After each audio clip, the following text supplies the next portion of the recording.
welcome to Booking with Debra. In today's video I am going to be chatting about some of the recent books that I have read. So these are books that I finished reading in January. I'm going to be using my new sort of book journal where I've been putting scribbly notes in to talk about how I found those books and my thoughts and feelings around those books. The first book that I finished reading in January is The Lonely Castle in the Mirror by Mizuki Chimura, and that book is translated from the Japanese by Philip Gabriel. This book is about 7 students, all school students, who individually all wake up one day to find that there is the mirror in their bedroom is glistening, and that they can actually walk through their mirrors into a castle where they all meet up with each other. Once they all meet up in this castle, they discover that there is the option for one of them to find a missing key, I think it was, and that whoever finds that missing key would be granted a wish. And I think they have one sort of academic school year in which to find this key, and they can go in and out of this castle through their mirror, but they can only stay until 5 o'clock during the day and then they have to leave. The thing that each of these student characters have in common is that they are all school avoiders, so they've all opted out of attending their school. The reason why I was intrigued by this book was that it seemed to be a mystery with a fantasy element. And I really did enjoy this book.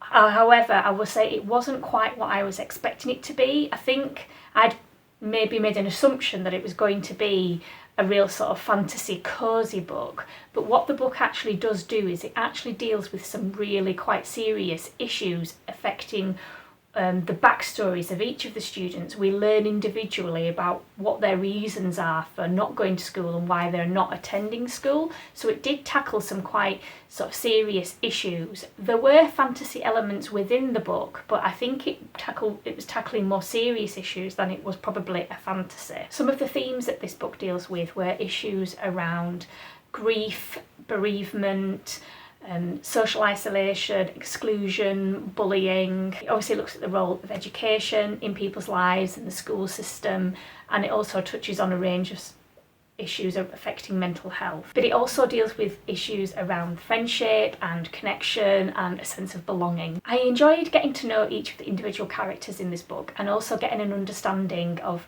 why they were not attending school and how they started to form friendships and connections around their shared sort of difficulties around school. Overall, I would say that I did really enjoy this book. At times it maybe felt a little bit too long. I think it was well over 400 pages, so I think for me it could have done with just being that little bit shorter. And although the book wasn't quite what I was expecting it to be in terms of a kind of cosy fantasy, I did feel engaged with the plot and the characters throughout. The next book that I read is The Book Woman's Daughter by Kim Michelle Richardson, and this is actually a follow-on book. So it is the second in a series of books called the Book Woman of Troublesome Creek series. So I read the first of these books quite a few years ago. This is historical fiction, and it starts out in 1953 when we meet Cussie Carter again, who is the main character in the first novel, and she is what is described as one of the Blue People of Kentucky, which is not a group of people I was familiar with before I started reading this book series. They are people who lived in the Kentucky area of America who all experienced a rare blood disorder, which meant that they all had a sort of blue tint to their skin, so they did actually look blue, hence why they were referred to as the Blue People. This second book focuses on the character of Honey Lovett, who is Cussie Carter's daughter. The character of Honey Lovett goes through some similar experiences to that of her mother in the previous novel, in the sense that she experiences a huge amount of prejudice and a lot of discrimination and stigma because of the fact that she has blue skin. And in this particular novel, Honey is quite early on left living alone and in isolation. So a lot of the book is all about her fight for independence and her ability to sort of develop and maintain her resilience in the face of everything that she has to go through. But we also meet a host of other really interesting characters. Quite a few of the more interesting ones are other female characters in the Kentucky Mountain region who are also trying to sort of fight for their independence and deal with difficult issues that they are faced with, including issues around domestic violence and abuse, harassment. And there's also themes around bullying, death, grief and bereavement. So this book does tackle some really quite difficult issues. However, it is ultimately quite an uplifting novel, and I really did feel myself rooting for Honey Lovett throughout the novel and the other characters that are in it. And there is a real sense of the importance and the value of community and friendship and solidarity throughout this novel as well. Honey Lovett becomes a pack horse librarian, which is the role that her mother had in a previous novel. So a lot of the novel covers Honey travelling the Kentucky mountains on her horse, bringing books and the power and the pleasure of reading to other people in her community who are very, very isolated and dealing with difficult issues and living in very quite deprived communities. So I really enjoyed the theme of the pack horse librarian system and the power of books and reading that runs through this novel as it did with the first novel. The next book I read was Where Angels Fear to Tread by E.M. Forster, and this was first published in 1905. This is E.M. Forster's debut novel, and it's the first book I've ever read by E.M. Forster. I listened to this on audiobook, and I went into it with no expectations. I don't think I even read the blurb of this book before I started reading, so I didn't really know what to expect from the novel before I went in. The focus of this novel is all around a young English woman who is a widow who goes travelling around Italy, leaving her in-laws behind in the UK. And while she's in Italy, she meets and decides to marry an Italian man who is described as penniless. So her middle-class in-laws do not agree with the marriage and are very concerned about how this marriage is going to impact on them and their reputation and the life of their grandchild. And what happens is that the in-laws get all embroiled in the situation and try to intervene and control the situation. There were some real surprises in the plot of this book which I did not see coming, and there were quite sort of shocking surprises as well, so that was quite interesting within the plot. I'm not sure whether E.M. Forster pulled off what I think he was trying to do in this novel. So I get the feeling he was trying to portray the English middle and upper classes and their attitudes towards other people different from themselves. And so the attitudes of the in-law family are all very judgmental and very prejudiced towards the Italian character and the Italians in general. And I think what he was trying to do was sort of highlight the pettiness and the sort of ridiculousness of these middle-class attitudes. But it just came across as being really prejudiced quite a lot throughout the novel, so I'm not sure how well it worked, or whether maybe the novel just hasn't aged that well. This book was just okay for me. As I've said, it was the first E.M. Forster novel that he wrote, so I will try another E.M. Forster novel in future to see how that differs. I think I've got access to A Room with a View on audiobook, so I might listen to that at some point.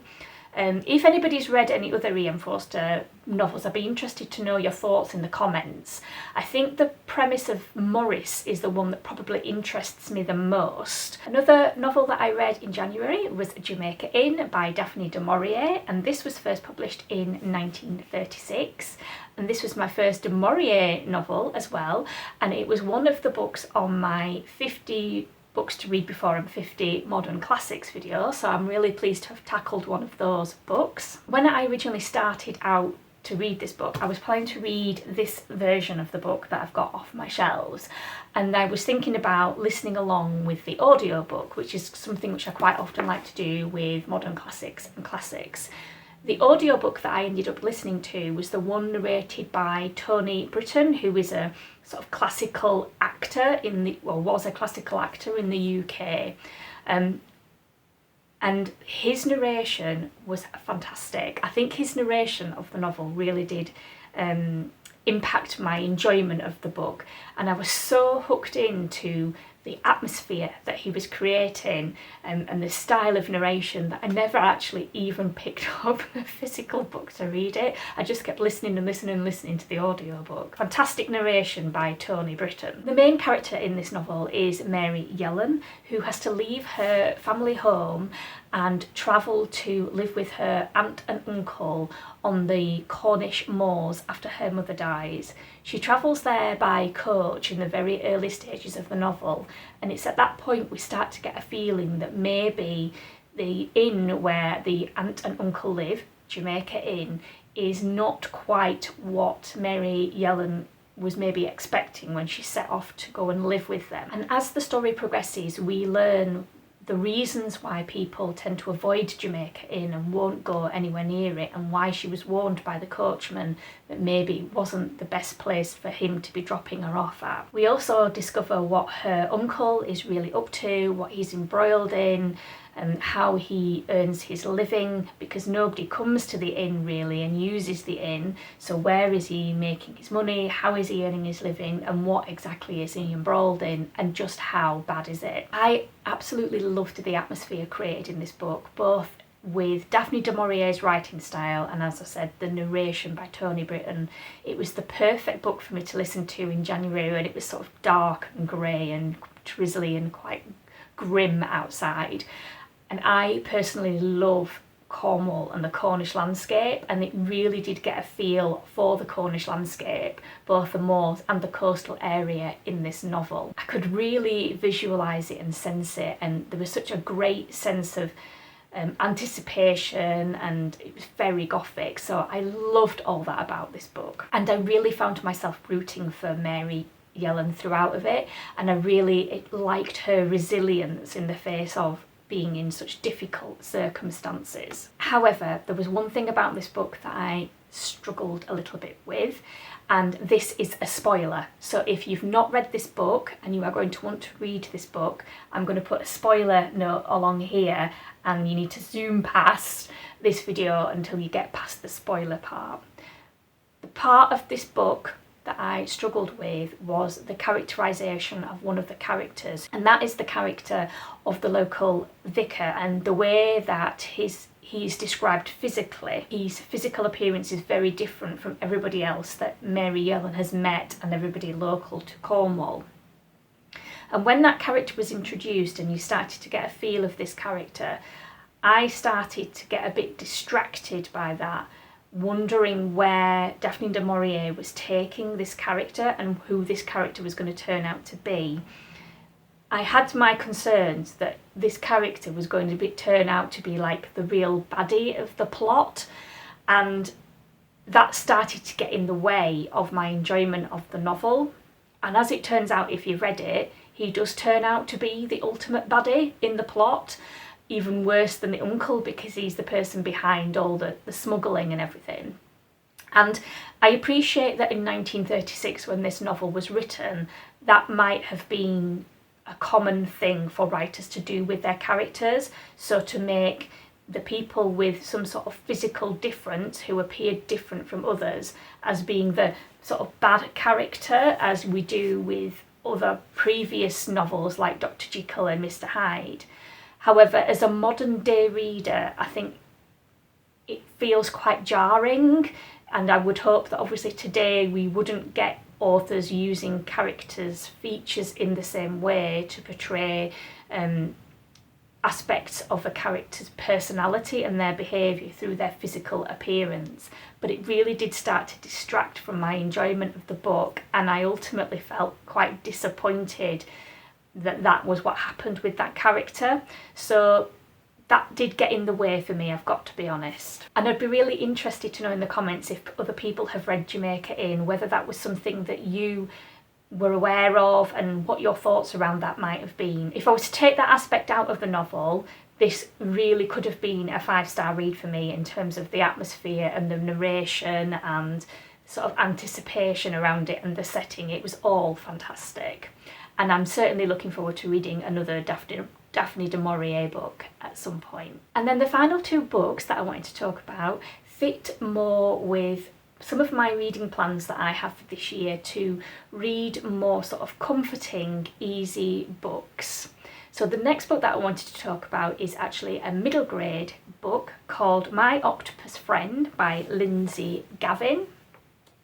So this is middle grade historical fiction that is set in 1877, where we meet 12-year-old Vinnie, who is helping her aunt in her tea room in Brighton. So she's living in Brighton with her aunt because her mother, who is a milliner, has had to go away to Paris.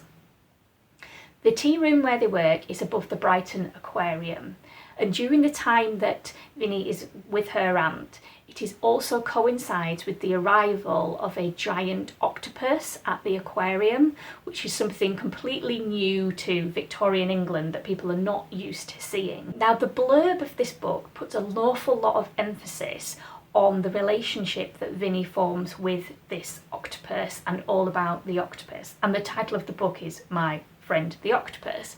So I was really drawn to this book because of that octopus element in what I thought was going to be a sort of fun, cosy middle grade book. However, the plot actually goes into a lot more things that are not so relevant to the octopus side of the story. I think it's very important that middle grade books tackle serious and difficult issues, particularly when it's looking at historical fiction, so that historical fiction is realistic for younger audiences.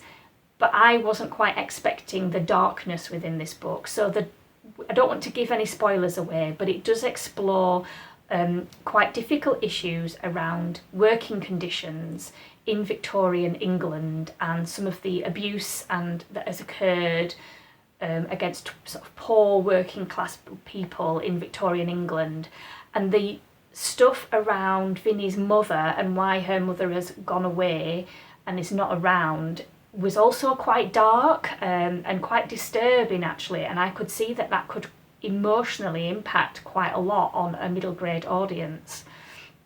And I'd picked this book hoping that it was all going to be lovely and fluffy about octopuses, and there was a lovely octopus element in it, and there was lots of interesting sort of octopus facts and learning about octopuses, and you know, that side of it was there, but there was a whole lot of other stuff in it that I wasn't quite expecting. It was a good middle grade historical fiction book, and I would recommend it, but with a little bit of a warning about some of the content and how dark some of that is for maybe a younger audience. And then the final book that I wanted to talk about is also intended for a younger audience, but I think this book could be equally enjoyed by adults, and it's also a book about octopus or octopuses. What is plural for octopus? Is it octopi or octopuses? Let me know in the comments down below if you know the answer to that. So this next book is Obsessive About Octopuses by Owen Davey. And this is a non-fiction children's book which is absolutely packed full of factual information about octopuses, octopi, and it's also full of the most amazing and beautiful illustrations. And I think because of that, it could be equally enjoyed by adults as it would by children. There is certainly enough factual, fun and interesting information that I think as an adult, if you just wanted to sit and enjoy some illustrations and get some animal facts, that you would enjoy this book. I'm going to do a bit of a cutaway to show you some of the content of this book. I apologise, I realised when I filmed this the angle wasn't particularly good, but I still wanted to show you some of the content of this book because I've had to since return it to the library.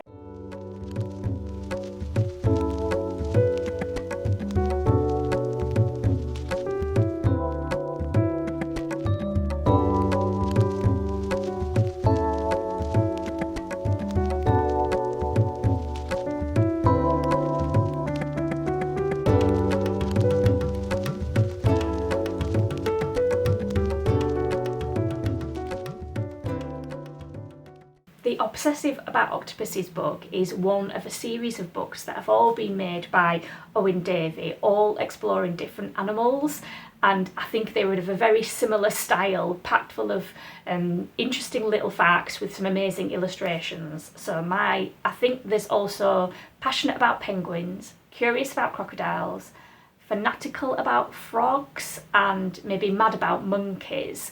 My library has some of those books, and so I am definitely going to be borrowing some of those other ones in future, because I just really enjoyed actually just sitting down and looking through at the pictures and reading the little facts. And then I found myself going to the internet to look at video clips of all those different types of octopuses in the ocean, and it was just so lovely to actually see these octopuses in nature, having been triggered by the facts and the information that was in the book. So I really did enjoy it, and it is a book that I would recommend for children and adults. Those are all of the books that I read in January that I wanted to talk about in today's video.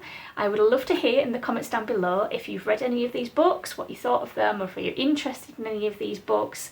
How is your reading going so far this year? What did you read in January? Anything good? Anything you would recommend? Let me know in the comments.